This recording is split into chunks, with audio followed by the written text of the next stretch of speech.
रूपांतरण एक बहुत ही गहन विषय है और मेरे लिए तो महत्वपूर्ण इसलिए है क्योंकि जब से मैंने समझने की कोशिश की तब से मैं इस शब्द के पीछे पड़ा और यह शब्द भी मेरे पीछे पड़ा है।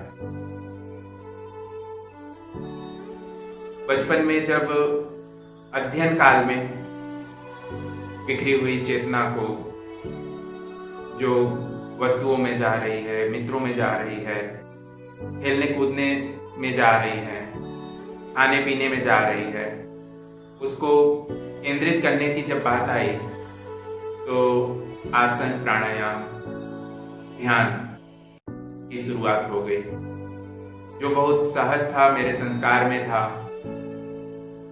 और पूरी सामर्थ्य से आसन लगाए, प्राणायाम खींचे और एकाग्रता का सूत्र पकड़ में आया।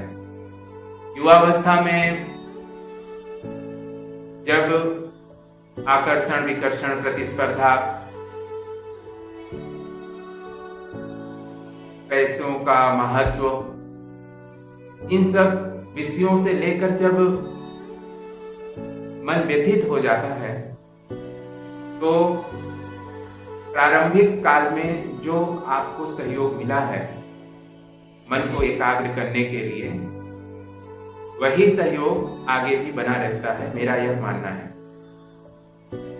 तो मेरे जीवन में बहुत बड़ा सहयोग रहा, क्रियाओं का, विधियों का और शक्तियों का रूपांतरण करना है, ऊर्जा का ऊर्ध्वारोहण करना है। ये शब्द अंदर हमेशा घंटे की तरह बजता रहा और 15 ईयर्स से आश्रम जीवन शुरू हुआ और अच्छे आश्रमों में रहने का अवसर मिला।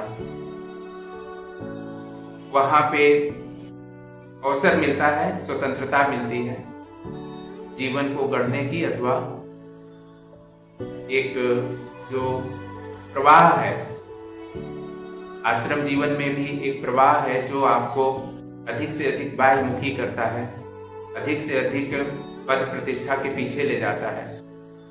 तो मैंने श्रम और साधना का जीवन चुना, जिसके फलस्वरूप मैं अंतर से आनंदित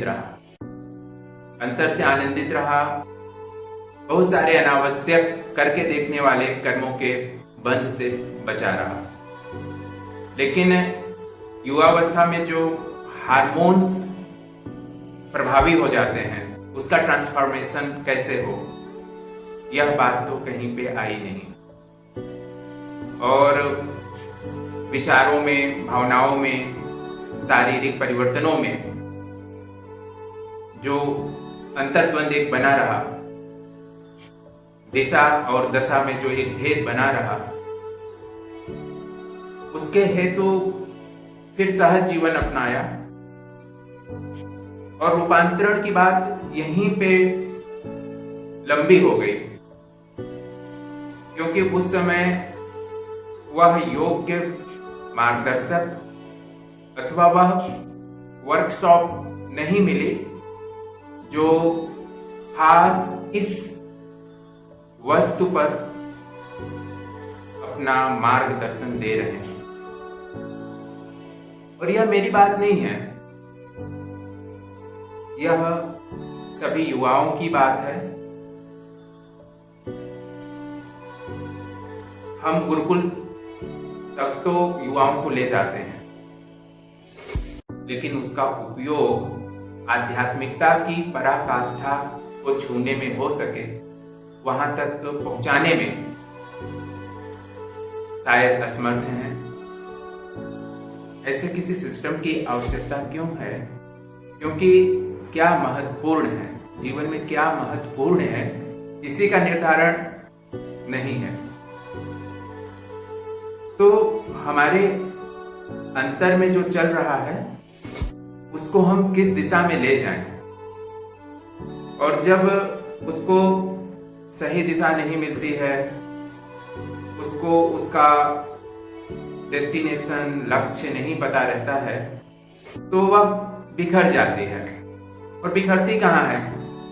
संसार में, समाज में और परिवार में, जिसको हम विषय भोग कहते हैं, इससे ज्यादा उस ऊर्जा का कोई गंतव्य नहीं होता है। लेकिन वो बार बार रूपांतरण का भाव एक अंदर बना ही रहता है। मेरे अंदर तो बना रहा कि जब मैंने निर्णय लिया कि सहज पके सो मीठा होए तो सहजता से चलो, पहले बहुत जोर लगा लिया, भावों पर, विचारों पर पूरा नियंत्रण तो कर नहीं पाए, तो इन्हीं को दिशा दो और इन्हीं भावों के साथ जियो, क्योंकि भाव भी एक अस्तित्व है। तो इसलिए मैंने संसार के साथ समायोजन का निश्चय लेते हुए कोशिश की, लेकिन अंतर में तो एक खालीपन रहा कि ये आंतरिक शक्ति है, इसको हम क्यों बाह्य क्रियाओं में नष्ट करें। इसका गंतव्य, इसका लक्ष्य अंतर से ही पूरा होगा। तो सांसारिक विषयों में चित्त को लगा ही नहीं पाते थे। रूपांतरण का अंदर कीड़ा घुसा हुआ है और संसार में तो सब आपको नष्ट ही करना है, सब खर्च ही कर देना है, वहां तो रूपांतरण की बात नहीं है। मेरे जीवन में जो भी उपलब्धियां रही वह केवल एक रूपांतरण का परिणाम है और कुछ नहीं है। इसीलिए मैं किसी उपलब्धि के साथ आज तक चिपका नहीं हूं। मैं निरंतर उस रूपांतरण के गंतव्य की ओर ही आगे बढ़ रहा हूं। प्राकृतिक चिकित्सा मेरा आंतरिक रूपांतरण था, मेरी प्रामाणिकता थी, एक एक तत्व को मैंने जिया। उपवास से लेके चिकित्सा संबंधी सभी सूत्रों को मैंने अपने जीवन में खुद पे प्रयोग किया। रोगियों पे तो प्रयोग किया ही है। मैं एक हो गया, प्राकृतिक चिकित्सा और मैं। शरीर जो बोलता है वो मेरे सामने प्रकट होता है। योग, आयुर्वेदिक जड़ी बूटियों का अच्छा ज्ञान मुझे प्रकृति के सानिध्य में मिला। मैं भी उसके पीछे रहा, काफी समय तक उसके पीछे रहा, लेकिन उनका प्रयोग मैंने अधिक चेतना के रूपांतरण, शरीर की शुद्धि, मन की एकाग्रता, शांति, रोग मुक्तता वगैरह जो भाव रहे वो कहीं ना कहीं रूपांतरण से जुड़े रहे। धनोपार्जन या अधिक प्रैक्टिस कर लूं, ऐसा कहीं कोई भाव विचार अंतर में है नहीं। हाँ, कभी कोई इस क्षेत्र में कुछ ज्यादा बड़ा करें या कुछ ज्यादा लोगों को लाभ दें, ये एक सहज भाव आता है, क्योंकि जब देखते हैं कि इतनी महिमा है, इतना प्रसाद है प्रकृति का, तो वो क्यों जो है लोग दुखी रहें, ये भाव इसके कारण जुड़ा है। इसलिए व्यापारिक बुद्धि तो इसमें कहीं आती नहीं है रूपांतरण के सूत्र में, और इसमें शुद्धता का बहुत स्थान है। सहजता के क्रम में जब हम आगे बढ़ते हैं तो समर्पण एक बहुत बड़ी ताकत है, और समर्पण ही आपको रास्ता दिखा सकता है। आप जैसे हैं उसके प्रति समर्पित, आप में जो है वही आप हो। बहुत सारे सोपानों से गुजरना पड़ता है, बहुत सारी क्रियाओं, विधियों से गुजरना पड़ता है। वो सारी विधियां स्वतः ही आती जाती हैं, अभिव्यक्ति में आती हैं, अंतर में आती हैं, और आपको उसके प्रति समर्पित होना है, तब ये रूपांतरण आंतरिक होता है। तो जैसे मैंने अपने जीवन में शुरुआती दिनों में जब ये अपने को पता चलता है कि ये शक्ति के केंद्र हैं, यहाँ से एनर्जी उठती है, तो उस समय मुझे सांस का अभ्यास कुंभक और मूलबंध बहुत मदद करते थे, बहुत मदद करते थे। मैंने इसका अभ्यास अपने जीवन में बहुत लंबे समय तक किया और फिर मुझे लगा कि ये एक सीमा तक है, कि हमें उस अवस्था तक नहीं ले जा सकते, शून्य अवस्था तक नहीं ले जा सकते।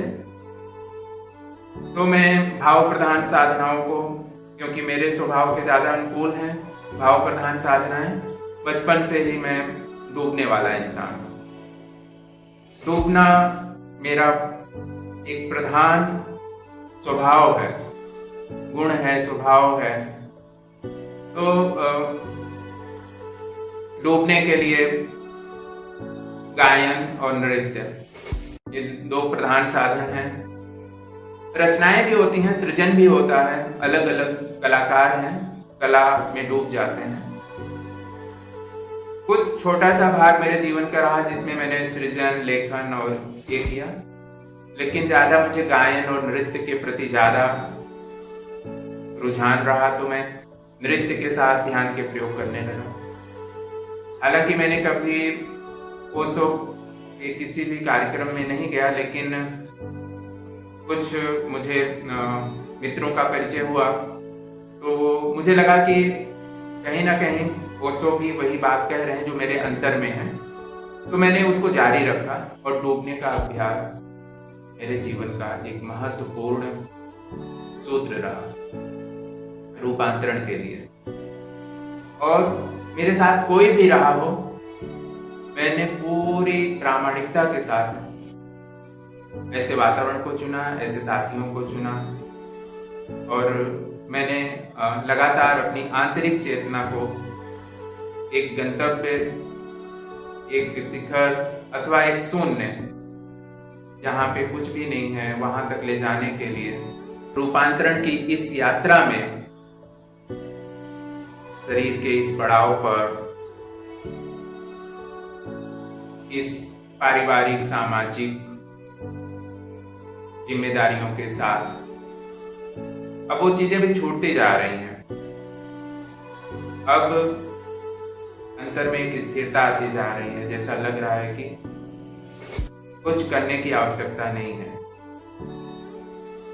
और जो है उसमें जीना पर्याप्त, यही एक सूत्र समझ में आ रहा है। अभी सब कुछ ऐसा लग रहा है कि जैसे सब कुछ ठहर गया हो। शायद ये आंतरिक जो भाव है, तृप्ति का भाव तो नहीं कहेंगे पूरी तरह, लेकिन एक ठहराव जो समझ में आ रहा है, वो ठहराव युवावस्था के उस दौर में समझ में आ गया होता तो शायद वह सृजन बहुत गहरा होता, जो अभी मेरे अंतर में चल रहा है, जो बाहर निकल रहा है, जो अभिव्यक्तियां आ रही हैं।